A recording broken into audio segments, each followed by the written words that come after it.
Mga kapatid, pasintabi naman po para sa susunod naming ibabalita. Isang babae ang ginahasa ng tumalo sa isang party sa Maynila. Ang biktima pinilit daw lasingin bago hinalay ng isang grupo kabilang ang ilang menor de edad. Nasa frontline ng balitang yan si Dave Abuel. Nang dahil sa panghahalay ng menor de edad, sa kulungan ang bagsak ng dalawang lalaking yan sa Maynila. Kinilala ang dalawang sina alias John at alias Mel, parehong 18 anyos. Bukod sa kanila, kasabwat din sa krimen ang dalawa pang magpinsang menor de edad na sina alias June at alias Mike na kapwa naman 17 anyos. Base sa investigasyon, inimbitahan ni alias June ang 17 anyos na biktima sa pagdiriwang ng kaarawan ni alias Mike sa may Parola compound. Pinilit daw ang biktimang uminom ng alak ng mga sospek. Di nagtagal ay nahilo raw siya at nanghina, kaya hindi na nakapalag ng babuyin ng 4 na sospek. Nakatakas lang daw ang biktima nang makatulog na ang mga sospek. Agad siyang dumiretso sa kanyang nobyo at humingi ng tulong sa barangay at mga pulis. Hindi na niya maidepensa yung kanyang sarili, kaya yun napagsamantalahan siya nitong 4 na sospek natin.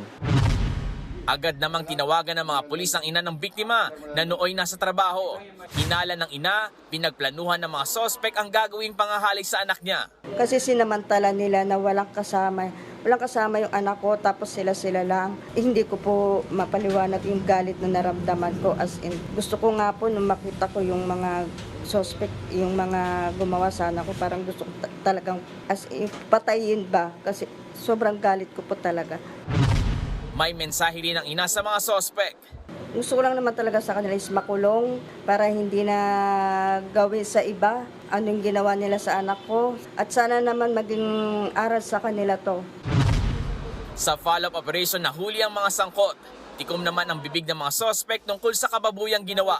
No-comment kami dyan, sir. Sa korte na lang po kami bahala magpaliwanag. Sa korte na lang po kami magpapaliwanag po. Nakakulong sa Delpan Police Station sina alias John at Mel at maharap sa kasong rape. Habang ito turn over naman sa Department of Social Welfare and Development ang dalawang minor na sospek. Nagbabalita mula sa frontline, Dave Abuel, News 5. Mga kapatid, Jess De Los Santos po, huwag magpauli sa mga umaaksyong balita at napapanahong issue sa bansa.